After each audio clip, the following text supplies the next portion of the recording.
আজকে আমি একটা কপির ডালনা করব। দেখুন এই যে কি উপকরণ নিয়েছি।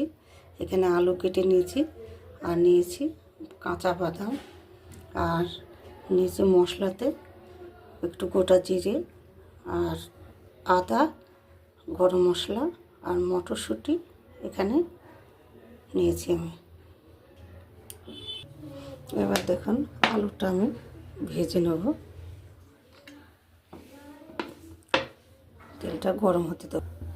এবার দেখুন আলুগুলো আমি ভেজে নেব।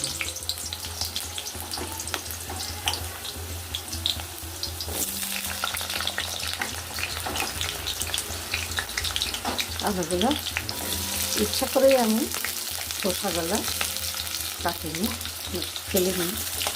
কিন্তু এই আলুটা খেতে ভালো লাগে, আর খোসা না ছাড়িয়ে দেখবেন আলু খাবেন, খুব টেস্টি হয়।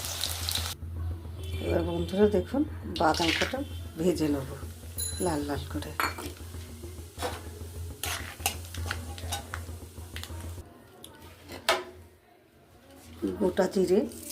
গোটা জিরে, তেজপাতা, শুকনো লঙ্কা ফোড়ন।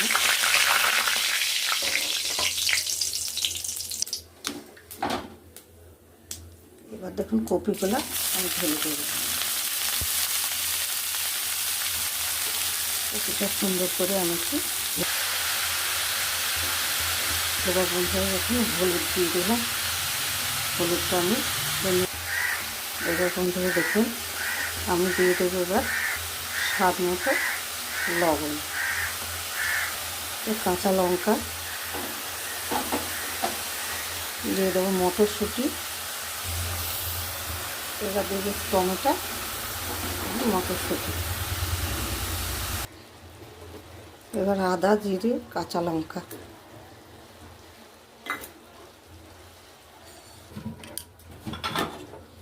এবার দিয়ে দিলাম আলু ভেজে রাখা।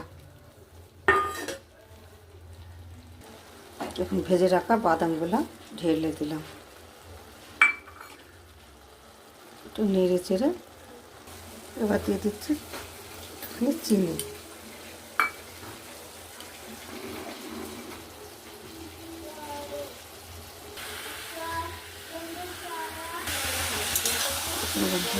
কপির ডালনা রেডি। কপির ডালনা আমার রেডি।